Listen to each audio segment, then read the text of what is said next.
got my questions lined up. Okay. And we'll roll with it. Christy helped me pick them out yesterday, so Awesome. we'll go with it. Awesome. So you ready to rock? I'm ready to rock and roll. All right. Welcome, Red Bus Podcast family, to episode 10 today. I'm sitting here with my buddy Riley. He was a kind of last-minute pickup for this episode, considering it's the holidays. And he was gracious enough to sit down with me and spend a little time talking. So, Yeah, I'm excited to be here. This has been fun to watch this project kind of come together, the Red Bus. And you know what's cool about the Red Bus, like that I have to tell you, that I just noticed as I was sitting here? I got a little smell of nostalgia. Like you can smell the old Red Bus. The old, yeah. It's like, I don't know whether it's like the vinyl interior or like what it is, but I just got a whiff of 1981 or 1977. Being a young man in a red Volkswagen bus. Yeah. I like it. It's definitely an old car. It stinks my garage up with gasoline, so that's fun. Yeah, that's interesting. I was driving behind a car the other day that was pretty heavy on burning up the fumes. Yeah. And it took me back to the 80s as well. Yeah. Isn't that weird? It is. The funny thing is when I think about like the smell of diesel exhaust, it takes me to Europe every time. Oh, yeah. So. Well, it's a strong smell, and obviously our smells are connected to our memories. So. Yep. But that's where it took me. A little nostalgia with the Red Bus. I love it. Well, I'm glad I could send you down memory lane. No, I like the 80s. Anybody who grew up in the 80s liked the 80s. Heck yeah. They were the best. So let's just start off with the typical question I always ask right out the gates. What was your childhood like as a kid? Ooh. Well, now you're taking me back to the 80s. I absolutely loved my childhood. I think growing up in the 80s was a little simpler time. There was a lot more free-range parenting. I was a latchkey kid. My mom worked at the bank. My dad had a variety of jobs. He was a custodian. He was a tennis coach at Utah State University. He was a teacher. And so as a young man, really just a young kid, I mean, I remember having the key in my pocket and coming home, and I can even remember my mom's phone number. So every time I walked home from school, I'd open the door, I'd lock the door, and I'd call 753-4080 and tell my mom that I was home and that I was safe. And she would usually say, okay, well, there's a sandwich in the fridge, or you can warm up this in the microwave. And then I was watching like Days of Our Lives. Oh, man. Or like something boy. stupid, right? Because Yeah. there was, I mean, ESPN I don't think came out till like 1983, 1984. Yeah. So you were watching like WTBS with like Shirley Temple. Yeah. Or like the Three Stooges, or Days of Our Lives, or General Hospital, and I was just really just kind of waiting for my parents to come home. Or I was going out and playing with other kids. Yeah. You know? But well, that's a really loaded question. I feel like I grew up a little bit in like a Sandlot neighborhood in Logan, Utah. Okay. You could tell where all the kids were because there's 20 bikes in the yard, and you know, just wake up and ride your bike around until you found a friend, and played baseball at the park till the lights lit up at night. You knew it was time to go home. Yeah. So I don't know. I remember taking a lot of pride in our yard when I was growing up. We didn't have a lot, so like there was a lot of pride in mowing our lawn. We used to mow it in the crisscross like a baseball field to make it look real nice. Up till a certain age, I was in charge of like sweeping things up. And then I got to mow the lawn when I was 11. It was a big fight between my mom and dad, whether I was ready or not. And my dad's like, I'm not doing it anymore, so he better be ready because I'm not doing it anymore. There you go. And I was excited to do it. Of course. Kids nowadays are like, no, I don't no, that's too dangerous. But I mean, Tate wants to mow. He's not great at it, but he wants to. So does Jack. Yeah. We have sons that are the same age. And So I don't know. I was excited about taking on responsibility and growing up, and God, we played baseball, football, basketball. Video games were getting introduced, but I wasn't that into them. I think I was just a little bit above the age group that really got into video games. I think about 3 years younger than me. So if you're born in like 1977 on, video games have been a pretty big part of your life. That's me.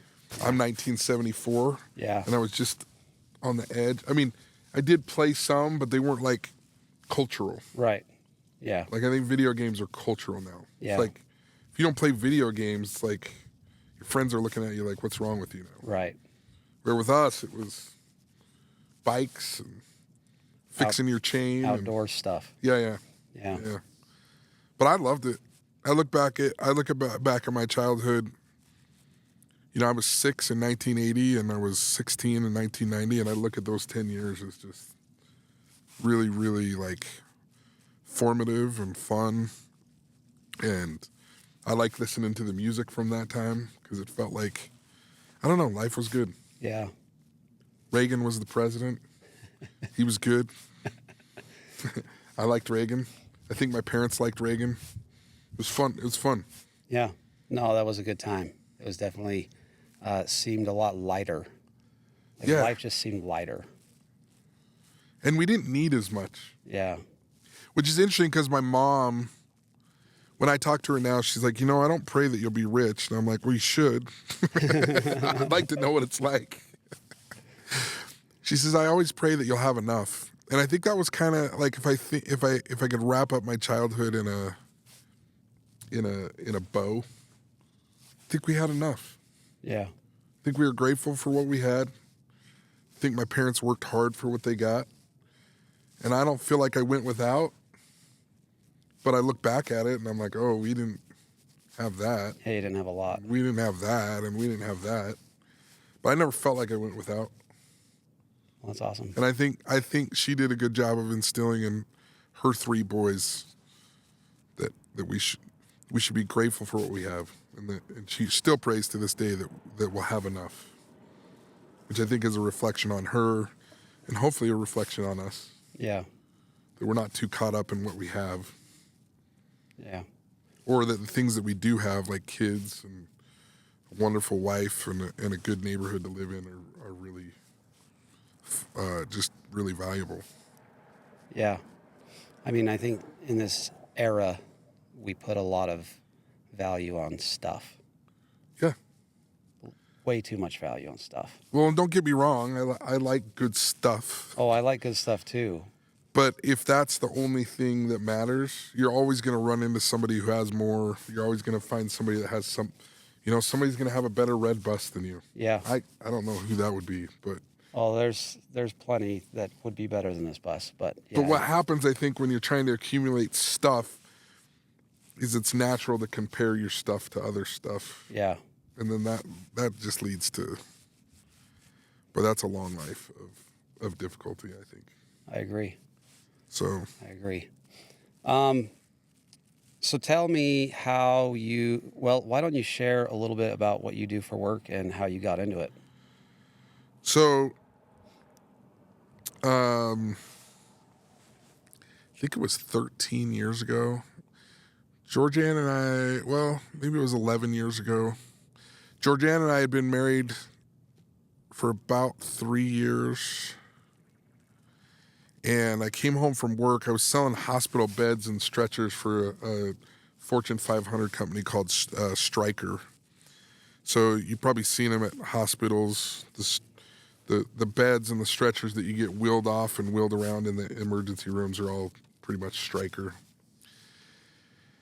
And I came home from work, and it was a good paying job. It was good. It was a good opportunity for us, and I was making good money. And I just came home from work, and Georgianne goes, "What are you doing?" And I just looked at her, and I go, "I don't. What do you mean? Like I thought I was in trouble for like I don't know. Like I took something out of the fridge the wrong way. I don't know. It's like something weird." And I go, "What did I do? What did I do?" And she goes, "No, it's not what you did." She goes, "Your face. I can't look at your face like this anymore." And I'm like, "What is going on?" Because the day, I remember specifically what happened that day. It was a nothing burger. Like, it wasn't high, it wasn't low, it was just a day. Yeah. Like, I'd visited some hospitals. Nothing necessarily had turned out, but nothing was a no. And she goes, that face, I just can't watch that. And I'm like, hon, what are you talking about? My job is fine. Like, I remember Alexis was 2, Jack was a newborn. And she was looking at me. She goes, you're not happy. And I go, I'm happy, hon. Like, and she goes, oh, really? You're happy. You're happy in your job. And I go, what are you talking about? She goes, do you want to work at Stryker in 5 years? And I'm like, oh, hell no. I don't. And she goes, so what are we going to do with life? Are we going to bounce around from sales job to sales job the rest of your life and call that happiness? And she threw in a couple of other words, but she'd be mad if I shared those words. And I said, well, I don't know what you're asking of me. She goes, I'm asking what you want to do. What do you want to do? And I go, well, I love sports psychology. I love talking about it. I love, thinking about sports and the mentality of sports and that kind of stuff. And she goes, well, what have you done about it? And I'm like, well, I didn't know quitting my job and going back to school was an option. She goes, well, I'm not saying it is, but you've never put anything on the table. You've never even put together a plan. And I'm like, well, what do you mean? And what was interesting about that is just 3 months before, I had talked to my friend on the phone. His name's Andrew Taylor. And I was just talking to him. He's like, when are you going to quit your job and do what you're supposed to do? And I go, what am I supposed to do? And he goes, you need to be in sports psychology. Like, you need to be working with athletes. And I'm like, oh, that's never going to fly with Georgianne. Like, that's never going to fly. Yeah. Like, I didn't even think it was a possibility. So one thing led to another. We put a plan together. I got into school at the University of Utah. And then Georgianne threw in a couple more stipulations. She's like, look, I want to work for a while. Like, I'm willing to work. She goes, I don't want you to work while you're doing this. I'm like, hon, that's a big cut. Like, that's a big cut in pay. And she goes, oh, if we're going to do this, let's do it right. She goes, I want to work. We can live on my salary. You can work odd jobs until we figure it out. So basically, I quit. I was Mr. Mom all day. And at 4:30 every day, I would take the kids to her work. I would high-five her. And I would go to class from 5 to 8 at night. And then a lot of times on the nights that I went to school, I would go and do homework after. So it'd be Tuesday, Wednesday, and Thursday night. I was gone from 5 to like 11. So we just didn't really see each other on those days. Now we made the weekends nice, and we did some things that were good. But I was taking care of the kids going to the library. I was taking care of the kids going to preschool. I was taking care of feeding them. And I'm actually really grateful for that time because I feel like, and I feel really close to my third child as well, but I feel like I had a unique opportunity with Alexis and Jack to be really close to them when they were young. Yeah. Because it was almost 4 years, because I graduated after 2, but then I was trying to build the business, but we were still kind of, right. I was working, but it was spotty, and I was working from home, and I still had the kids. So I got 3-4 years with my kids that a lot of dads don't get. And so I feel like those were awesome opportunities. And then, I mean, it wasn't without stress. I remember my second semester in school, I was up at like 2 a.m. just staring. I remember just staring at the roof. And Georgianne goes, "Are you awake?" And I go, "Yeah." And she goes, "How in the world are we going to make money with this degree?" And I'm like, I was just thinking about the exact same thing, hon. I have no idea how we're going to make money. I have no idea how this is going to work. I have no idea what we're going to do. Yeah. And she goes, "So what do we do?" And I'm like, I don't know, hon. I can't sleep. She goes, "Neither can I." So I called that friend Andrew, who had been to grad school for like, he'd gotten his MBA in something, well, in business, but we had talked. And he goes, "Oh, I know you're in a stressful situation." He goes, "I feel like everybody that's been to grad school has felt that exact same way. Here's what I'll tell you. You don't know what you don't know yet. You're still in school. You don't know the connections you're making. You don't know the different ways that there will be and the opportunities that you'll have to like make money." Mm-hmm. And he goes, "But just because you don't know what you don't know, you should still be trying to like figure out things in your head that would be a good idea or something that you would like to do. And it was interesting because that took the pressure off. I talked to Georgianne about it. She's like, I know, I was just upset. And I'm like, me too, hon. I'm not taking this lightly. But what's interesting is as I've gone through my career, almost the exact way that I planned it out from there, my thought was, well, some of these schools don't have a lot of money for sports psychology, like Southern Utah, Snow College, Weber State, Utah Tech, Westminster. And I was like, what if I could put something together where I was like at Utah State on Mondays, I was at Westminster on Tuesdays, I was at Weber State on Wednesdays, I was at Southern Utah on Thursdays, and Utah Tech on Fridays or something like that. And just built it from there. Yeah, you catered to the smaller. Yeah, I thought, man, that would be a good idea. Then that way it's one day a week. I'm not totally dedicated to. What's been interesting is I got Weber State in the process. I got Westminster in the process. I got Utah State in the process.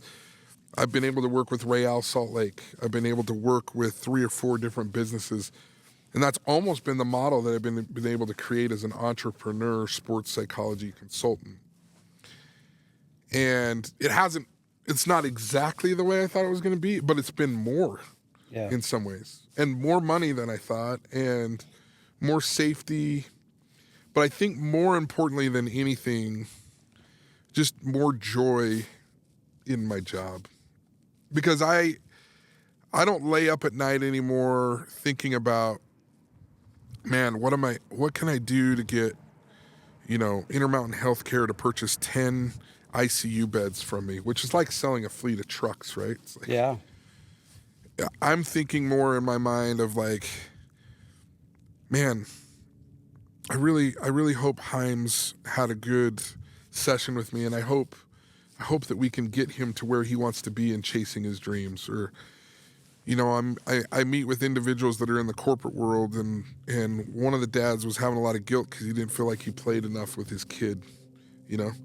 Man, I hope Spencer and his son actually get to connect over throwing the football a little bit because of some of the things that we talked about. And so I'm worried about people more than I am about money, or worried about like somebody buying a bed from me. Yeah. And it feels so much more productive and so much more fulfilling to me personally.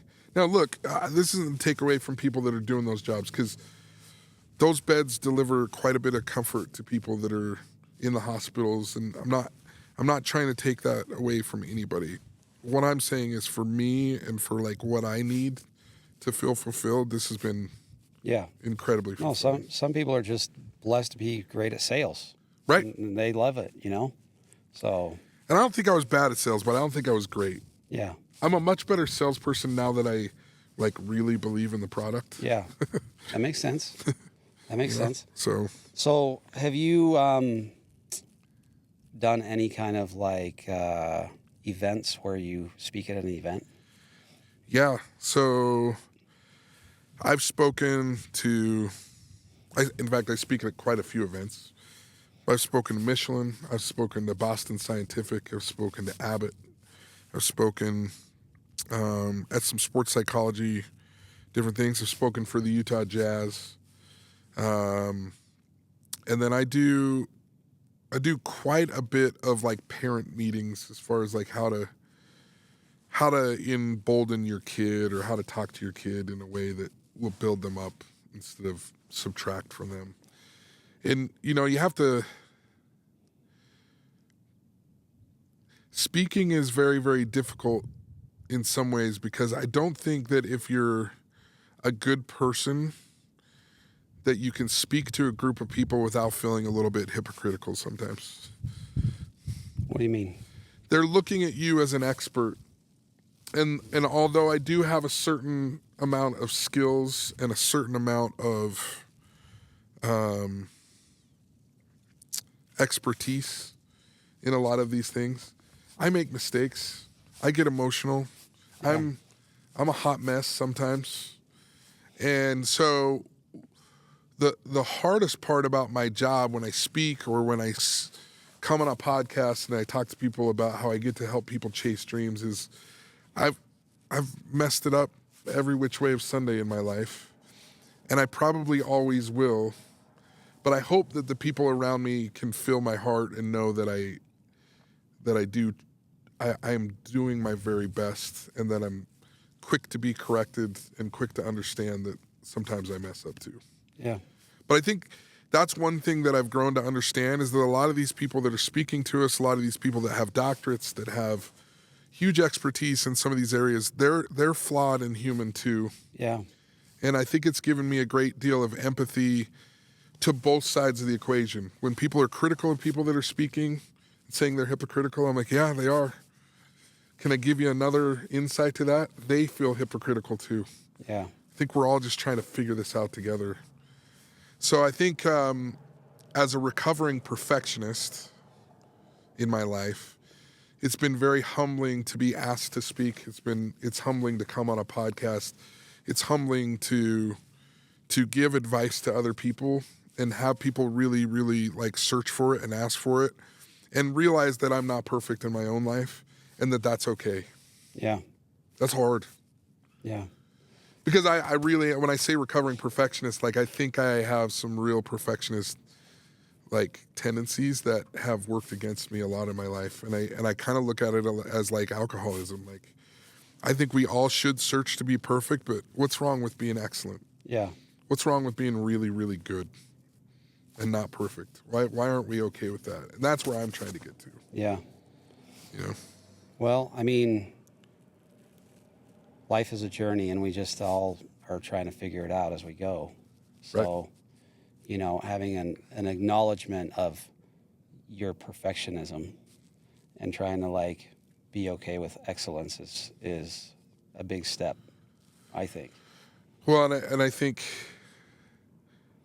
that's the part that will always be, you know, I go on the radio, you know, I'm on the radio, I'm on TV for football, I'm on podcasts, and I put my opinion out there. And one of the things that I put together lately is a hater file. So when I have a big, huge computer file of all the things that people have said that have been pretty nasty about me. And I'm not doing it to like keep them or hold on to them, but I have them in a hater file. I'm like, oh, that's interesting. Let's snapshot that and put it in the hater file. And the reason why I put it in a hater file is because as my kids grow up and as my son grows up and as my daughters grow up, they're going to be some haters in their lives too. And one time I want to open it up and say, hey, have you heard me complain about this? Have you heard me let this keep me? Dad, I didn't know they said that about, oh my gosh, that was really mean. Yeah. Oh my gosh, that was really, really. And the only reason why I'm keeping them is because everybody has a hater file. Mm-hmm. You have a hater file. I have a hater file. Everybody has people that are drinking the haterade around us. And what I want my kids to know from my experience is I hope I didn't spend too much time like tripping over it. Yeah. Does that mean that I don't need to interface with people and apologize? And sometimes I am an idiot. Yes, but there's other times where I wouldn't take advice from that person. Yeah. Why would I take criticism from that person? Right. And so it's time to move on, and you put the hater file, and you put it in the hater file, and you move on. Yep. Right? And so that's the only reason why I keep it, is just because there are some things that land, you know, but there's other things that are just like, I don't even know who you are. Why would I stress out about what you say? Right. You know? Yeah. But I feel like when you put yourself out there, Dan, and you're probably feeling a little bit of it with your podcast. You put yourself out there, you're vulnerable, you're honest, you're trying to be authentic to yourself, and like, there's always going to be people who are like, oh, who do you think you are that you can run a podcast? Well, I wrote a book, you know, like who you think you are, Riley, that you can write a book? I don't know. You're probably right. Yeah. You know? You're probably right. There's always going to be that. I mean, that's just the way life is. But that shouldn't be a reason to not chase authenticity, to chase greatness, to chase something that you feel strongly about. Yeah. Because otherwise we do nothing. Right. And I don't think that's why we're here. I agree. you know? I agree. So I don't know. It's my job has put me in, up until this point in my life, I haven't had to put myself out there in the public eye. I mean, maybe a little bit when I was a quarterback at Utah State, but that was a small school. And you felt some of the complaints and stuff like that, but this is the first time in my life that I've really had to just kind of like navigate some of those waters. Yeah. And I just don't want it to ever be something that stops anybody from chasing greatness. Is a little bit of hate. I agree. I agree with you. I think a lot of times I can use that as fuel to just be better. So I think it's important to try and... The athletes that I work with use it as fuel. Yeah. Try and learn that and flip it around. Yeah, you can definitely use it as fuel, but for some reason there's been some sort of switch with our kids that's a little bit more sensitive to criticism, to some of those things. And I just want, more than anything, I just want to help people continue to be resilient, to help them back up, to keep fighting, to keep trying, to keep being brave, to keep being courageous. Because really that's what my job is. I deal with sport anxiety. I deal with negative self-talk. I deal with emotional management. I deal with a lot of different things. Really what I'm trying to help them to do is to become the person that they want to be, regardless of external influences, that intrinsically they can be motivated to keep getting back up and keep trying. Yeah. Because sometimes courage and bravery is just that little voice inside your head that says, I think I'll try again tomorrow. It's not like some big roar. Yeah. Or like some big loud noise. It's just that little voice that says, you know what? I'm gonna try this again tomorrow. Yeah. I'm gonna try and be a little bit better than I was yesterday. Right. Yeah. No, I agree with that. So when you do speak, what is your walkout song? So my walkout song or my challenge to people is kind of what my book is, which is called Pure Unadulterated Guts. I think that everything in this life revolves, like if you want to build confidence in yourself, confidence in others, it's about stepping outside of your comfort zone every single day. So my challenge to people is to experience 60 seconds of pug every day. It's all about that pug life. So pure, unadulterated guts for 60 seconds every day. You guys might be listening to this podcast or watching this podcast and you're like, well, what does that mean? Well, what that means is you're going to have a voice in your head that comes in your own voice that's really easy to dismiss, but it's very, very clear. That says, God, I should call Michelle Butler. And then the second voice is going to come in and say, what are you talking about? You haven't talked to her in 20 years. No, you should really call her. Like, it'd be really good if you call her. And you call her. You don't know why you're calling her. And you call her, you say, Michelle, I have no idea why I'm calling you. But I just wanted to tell you that I'm really, really grateful for our friendship. And I love seeing your family on Facebook. And you've been just a great inspiration to me my whole life. And I'm glad we were friends in high school. I know we haven't talked forever. She's like, oh my gosh, Riley Jensen called me on the phone. And I'm like, yeah, isn't that weird? I don't even know why I'm calling, really. She goes, I know why you're calling. And I go, why? And she goes, do you remember when you talked me out of quitting the track team in high school? And I had no recollection of that at all. She was very talented. Yeah. In fact, went on to be an All-American in college, right? And I go, no, I don't remember that at all. She goes, you don't remember it? I was crying. I was ready to quit. And you just said, oh my gosh, Michelle, don't quit. Don't let them get you. Like, you're way too talented. You're too much this. You're too much that, blah, blah, blah. And she goes, if I hadn't have done that, and if I hadn't have stayed with it, I wouldn't have been able to talk to my kids. My daughter was having the like exact same day, like 2 weeks ago. And I said all the same things that you said to me. And I was like, oh, so this call was for me. That's wild. Isn't that weird? Yeah, it's wild. And so that could be guts. It could be that if you're introverted and you're in a meeting at work Like speaking up and saying something, that takes guts. Yeah. For someone who's extrovert like me, it's shutting up and listening. That's guts. Yeah. For someone who's nervous about starting a podcast, that's gutsy. For someone who's nervous about writing a book, starting their own business, ask her out, ask him out, and don't be so concerned about what the outcome is as you are concerned about the guts and the bravery and the courage that it takes to do it. Yeah. I mean, I don't know. I have a podcast that I do, and I've kind of stopped, but I don't know that I was doing it to be the number one podcaster in the country. I think I was doing it because I wanted to wrap my mind around the things that I think are true. Right. And I'm a terrible journaler, so I wrote a book. I've done a podcast, and I do things so that maybe one day my kids will listen to my podcast, or maybe one day my kids will read my book, and they'll know a little bit more about their dad. Yeah. That's I don't know that I'm going to be a number one, Amazon greatest hit, Yeah. Or that my podcast is going to be the number one in the sports category. But I'm trying things. I'm moving. I'm shaking. I'm stepping out of my comfort zone. And really, when parents ask me what's the number one way to build confidence in my kid or in my athlete or in my workers or my employees, help them step outside of their comfort zone just a little bit. Yeah. Just a little bit every day. I trick my kids all the time into Jack and Alexis both hate it. I'm like, oh, I forgot to get ketchup. Can you go get me some Dad?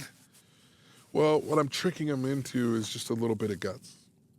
Can you go ask them for a couple of, packets? Oh, yeah. Dad, why can't you do that? Right. Oh, I just do it for me real quick. So when you're at a restaurant or something. Yeah. At a restaurant. Or I'll say, hey, I'll give you $5 if you go and say hi to that girl over there. Yeah. No, I'm not doing it, Dad. I'm not. Okay. Well, no $5. Yeah. And I'm just doing little things to help them step out of their comfort zone, because ultimately that's where all the magic happens, is outside of your comfort zone. Yeah. If you can get comfortable being uncomfortable, that's where the magic happens.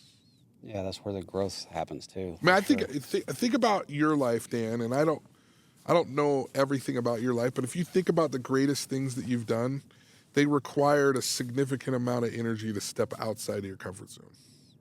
100%.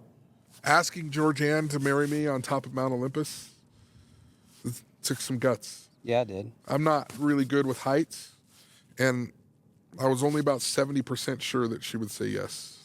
That was risky. That is risky. That felt risky. 70%'s risky. And then playing in front of 300-pounders on a football field. Yeah. Took some guts, took some courage, right? Yep. Starting my own business, going back to school when I was 40 years old. Those are the things that have built my confidence. And they took significant amounts of stepping outside of my comfort zone to feel good about it. Right. Or to feel like it was worthwhile. Yeah. So when I speak, pug is kind of the last thing that I end up speaking about.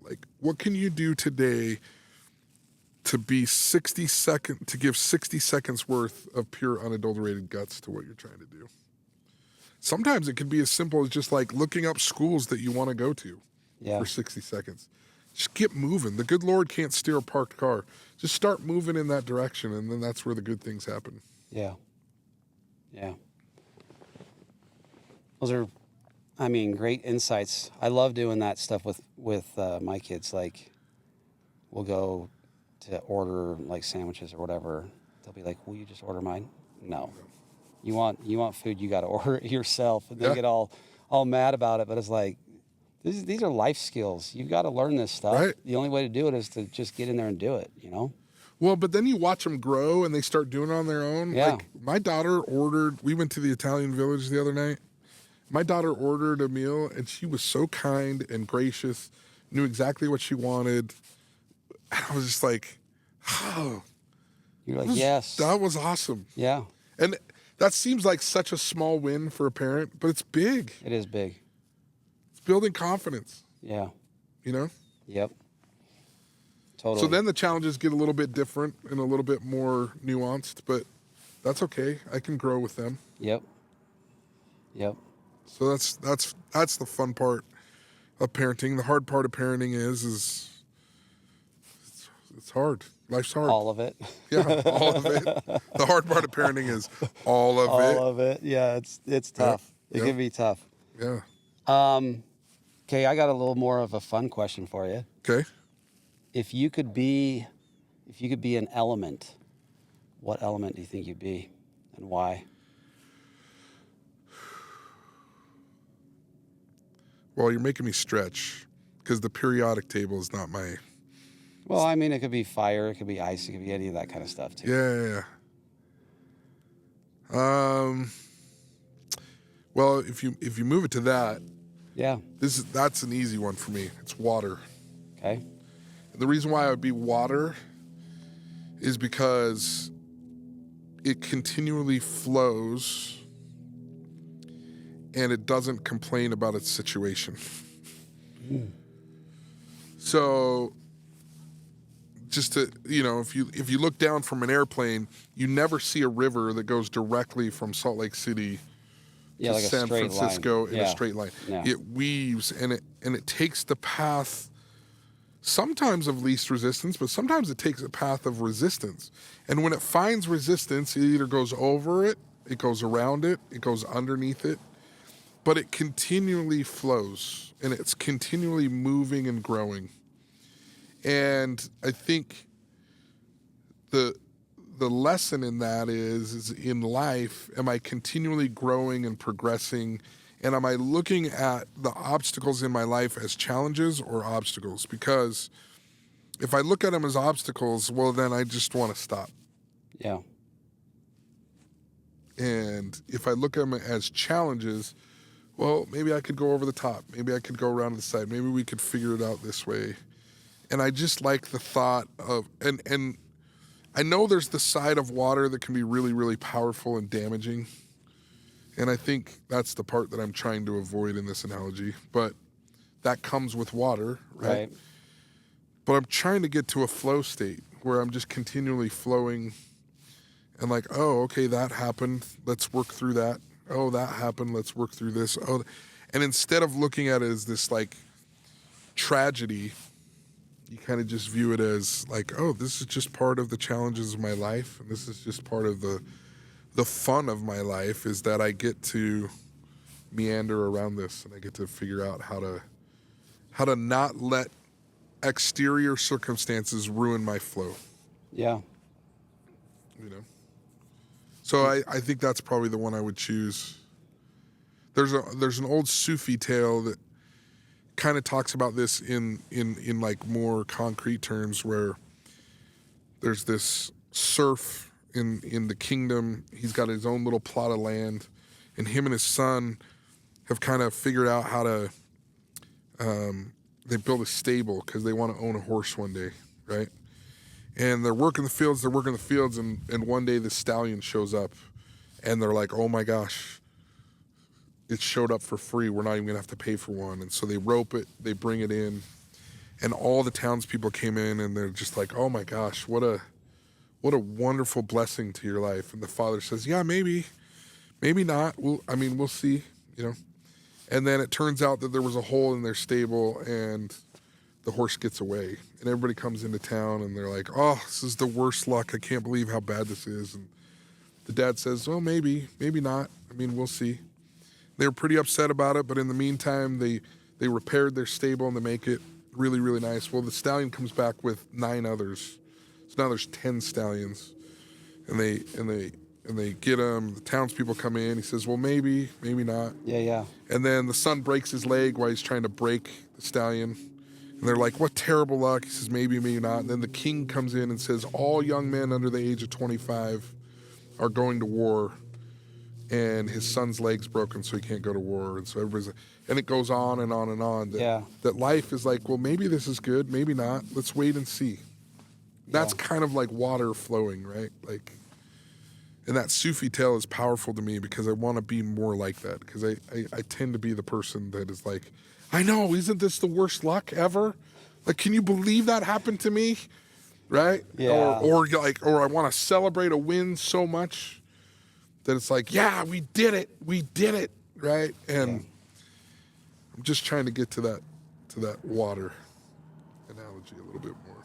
Yeah, I think that's difficult though. That's just life. Life is that way. That you want to get Yes. excited, you want to be bummed out when there's stuff to be bummed out about. But I think we could give a little bit more time to our reaction. I agree. Meaning, it could be bad. I'm not Yeah. saying it's not bad, but let's watch this for a minute and let's see if something good does come out of it. Yeah. You know what I mean? Yeah. And yeah, this could be good, but let's hold our horses a little bit on being too excited, because sometimes when we're winning all the time, there's a whole bunch of other problems that come in our life. Yep. You know, so I think in this Google society, this McDonald's society, this society where we float on air from LA to New York City and complain about sitting on the tarmac for 45 minutes. Just everything's delivered to us way too quickly now. Yeah. And there's just not a lot of patience to wait and see. Right. I'm not good at it at all. That's my ideal. That's my hope. I mean, imagine going back to dial-up. Right. Want to test people's patience nowadays. Yeah, that would be wild. That'd be wild. I had a friend named Dalen who told me a cool phrase the other day that I think is helping me with this. He said, you know, if we all could be just a little bit less offended and a little bit less offensive, like, think how much better life would be for all of us. Yeah.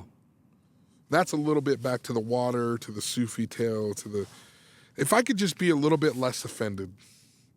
Yeah. If I can be just a little bit less offensive and think about what I'm saying and what I'm doing, I think life for everyone would be a little bit better. Yeah. I don't need to be offended over every little thing. It feels like there has been a shift to being offended about everything. Right. All the time. And as a loud, obnoxious, jolly guy, I could be a little bit less offensive. Yeah. You know? Yeah. And so that's what I'm working towards. Look, it's all idealistic. It takes a tremendous amount of work. Yeah. But they're worthy goals, aren't they? Totally. I agree. I think just even having that in your mind, and then when you kind of go down that road of, man, I really went wild on that one, you can reset because you have a bigger goal in mind, you know? Yeah. It kind of puts you in a better place instead of just continuing to go the way you were going. So Yeah, and I think one of the great lies in society right now is to just tell everybody they're okay the way they are. I think it's terrible to tell 20-year-olds that they're okay the way they are. And I don't mean that in a way of like we shouldn't be accepting of the way people are, but you need to be a lot better at 40 than you were at 20. yeah. And you need to be a lot better at 50 than you were at 30. This cultural thing of like, oh, no, I didn't mean to offend you. You're okay the way you are. That's not what we're saying. But you need to get up. You need to work. And you need to be less offended. And you need to be less offensive. And the Riley Jensen version at 50 is a lot better than the Riley Jensen version at 20. Yeah. Thank goodness somebody was telling me to move, that I need to get a little bit better. I think that's a great lie of society right now. And I get that it's well intended. I'm not taking away from the people that we need to be more accepting of and that we need to be more understanding of, but we can't tell people not to change. There needs to be an expectation from your life. Yeah. Not necessarily for me or for the people around you, but for yourself. Because I think one of the things that it does when you tell people that they don't need to change or that they don't need to get better is they can't trust you because they know deep down that they do need to get better. Right. So how can I trust a bunch of people that are telling me I'm okay the way I am if I'm really not, and I know I'm not? Yeah. Yeah. No, I agree. We gotta stop falling into that trap of that everybody's okay exactly the way they are. No, you could be a little bit better tomorrow, Right. even if it's just 1% better. Yeah. I think we should always be striving to be better. Right. I mean, That goes back to the good Lord can't steer a parked car, right? Like we got to be moving somewhere. right. It's real hard to steer the red bus when it's not fired up. And it's not moving. Right. No power steering, so it's real It's not tough. moving, no power steering. Think about how hard. Yeah. I think it's equally as hard to steer a person that's not moving. Yeah. I agree. You got to move. Yep. Got to have a goal. You got to be going somewhere. Yep. Even if it's wrong, I'm totally okay if you're going the wrong direction. Yeah. Let's just get you moving. Moving. I agree with that. All right, let's do a speed round. Okay. I don't know if you've seen any of my speed rounds. Saw one. Okay, so it's, I think, 10 questions as fast as you can, whatever comes to your mind. Okay. No wrong answers. Yeah. And then we will go into the last 2 questions from my previous guest. Okay. Okay? Yeah. All right, you ready for the speed round? Yeah. All right, as fast as you can. I'm just saying one word. Whatever comes to your mind. So it can be a sentence, but it's not. Just quick. Okay. Okay? Color. Blue. Food. Pizza. Vacation. Beach. Music. Country. Movie. Phenomenon. Dessert. Tres leches. Season. Fall. Seat on a plane. Aisle. Driver or passenger. Driver. Snack. I think it's 100 grand right now. Oh, okay. That's just after Halloween. Got a lot of those. Yeah, those are good. They are good. Christy loves those too. Yeah. All right. So How'd I do? You did good. I did okay on you the did quickness. good. You did good. Real good. So you like the aisle seat on the airplane? Yeah. Yeah. Because I like to be able to move around. Yeah. I get jumpy feet every once in a while, and if I feel like I'm imposing on people, they get across the aisle. Yeah. If I'm with family, it doesn't matter. Right. But if I'm, I used to love the window, but now I hate. Well, if I'm with my family, it's not a big deal. But if I'm flying solo and I'm on the window, I hate it. Yeah, I like the aisle if I'm solo, for sure. For sure. Yeah. And then you said beach for vacation. Any beach. Any beach, anywhere. We get tons of mountains here, right? So Yeah. like, if I can go to a beach, smell the smells and feel the feels of the beach, even if I'm not in the water, just around it. Yeah. The sound makes me feel good. Yeah. No, I love the beach. We're just about to go down to Cali for a soccer tournament. The water at this time of year is, I mean, it's never really warm there. No. But we'll spend plenty of time at the beach. Yeah. And you should. Yeah. It's just good to be around it. It is good. The sound is amazing. Just the feeling, the energy. I think it gives me a good energy when I come back. Yeah, the energy is amazing. Yeah. I can see why people love to live by the water like that. Yeah, and it's probably some of the reasons why people like to live by the mountains. Yeah. But I've always lived by the mountains, so for me to get to the beach feels. Yeah, I mean, I almost take it for granted. I think we take the mountains for granted. Living here, no question. Well, your wife's from Chicago. My wife's from New York. Yeah. The one good thing about that is she constantly reminds me, like, oh my gosh, look at the mountains. Or she wants me to get up into the mountains with her. You know? And that's good. But when you grow up living here, it's just like, oh, I've been to a million canyons. They all look the same. You know? They all look the same. Which some people probably think that about the beach. But to me, every beach has its own personality and its own cool thing to it. Yeah, I'd agree. So. All right, so these next 2 questions are from Connor, my last guest. Okay. Am I coming up with 2 questions? You'll come up with 2 that you'll give me after we stop recording. Okay. What fictional character do you find the most relatable? So are we talking about like from the movies? Or are we talking about like fictional character? Doesn't matter. You come up.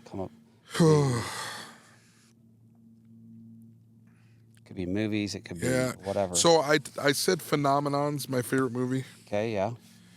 I think O'Malley in that movie is pretty relatable to me.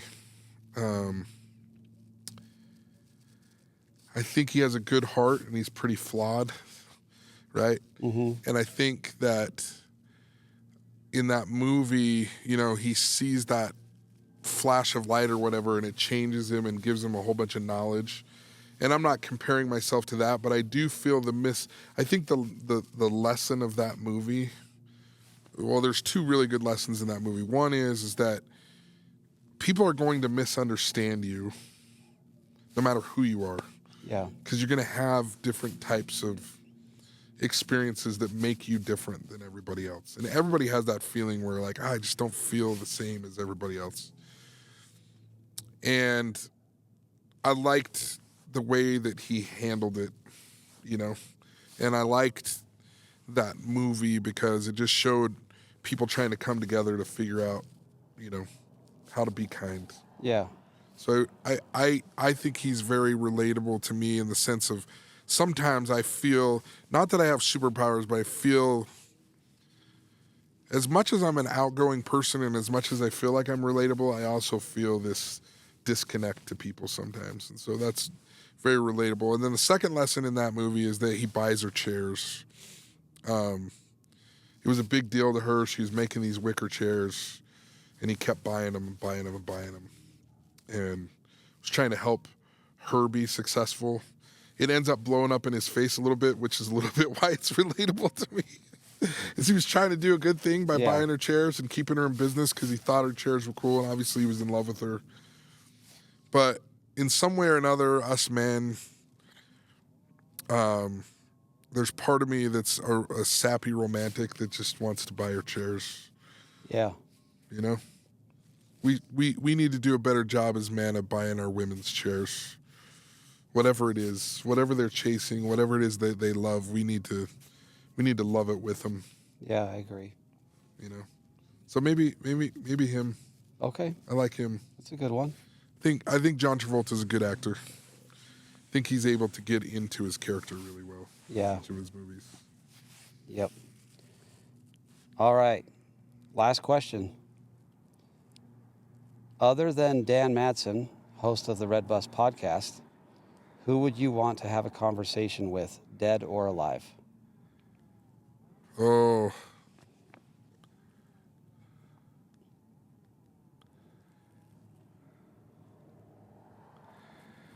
I think this answer is pretty easy just because it would take a lot of guts, but I think it would be Christ. And I don't know what I would ask him. Yeah. Because I don't know that I'd want to answer. I think for me, as I've grown, he's grown into a person that was maybe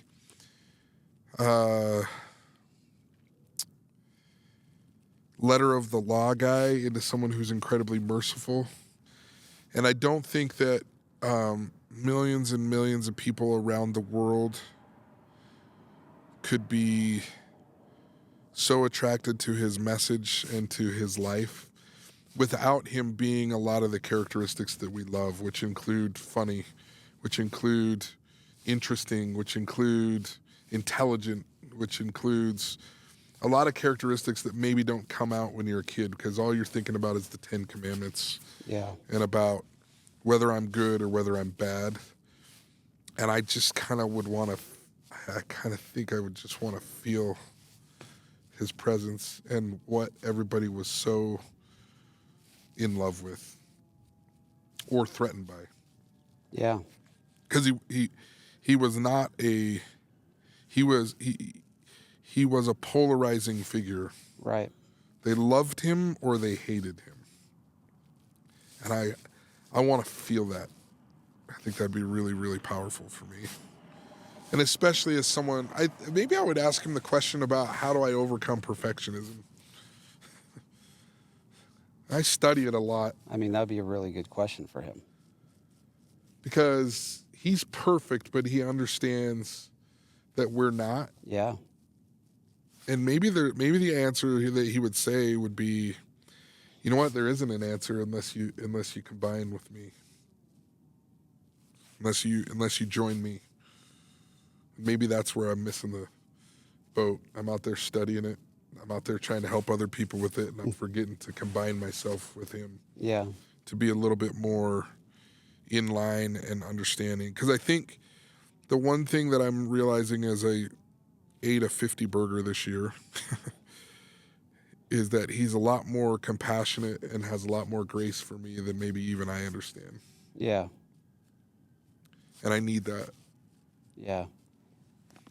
I've had my own journey to that same kind of realization.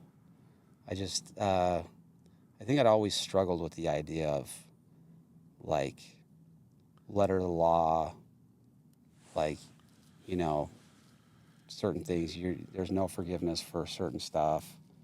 And I'm like, the way I put it is, being a dad, I look at my kids and I think, I don't really think there's a whole lot at all that they could do that would make me not care for them and love them. You know what I mean? And I think if you're on a whole nother level than I am, like, then it's kind of a no-brainer that you would be able to love me even more. You know what I mean? Yeah, it would take a lot. Yeah. It would take a lot for your kids. Yeah. And I don't even know that our kids understand that. I remember my mom, when I was growing up, telling me, you'll never know how much I love you till you have your own kids. Yeah. So if that's true, how could we possibly understand how much the Lord loves us until we had our own kids? Yep. And maybe we only have a glimpse because we're not him. But I agree with you. It's hard to think of scenarios where I wouldn't love my kids. Yeah. Totally. Not that I want them to push that. I agree. Kids out there watching, don't push. Yeah, push don't the push limits. it. Don't push it. Well, this has been awesome. Thank you. Thank you for being on. And you brought the bus to me. That was very kind. I mean, that's one of the nice things of having the bus. I can just make it easy for guests. Yeah. It's awesome. Thanks for being willing to do this last minute. Yeah. And take time out Enjoy of your day. trip. You guys are going to California? Yep. Thanksgiving and soccer. That's what we do. It's not a terrible idea. It's not bad. Southern California, Northern California? Southern California. Nice. Should be in the 60s, I think. So that's going to be nice. Perfect. It's going to be so nice. Plus just to get away. Yep. I'll get out and run some, I'm sure, while I'm there. Yeah, you will. But yeah, it'll be fun. Good. It'll be fun. So thanks for having me on. This is a fun thing for me. Yeah. Thank you for being on. Yeah. And thank you for joining us. And with that, we out. Peace. That's it.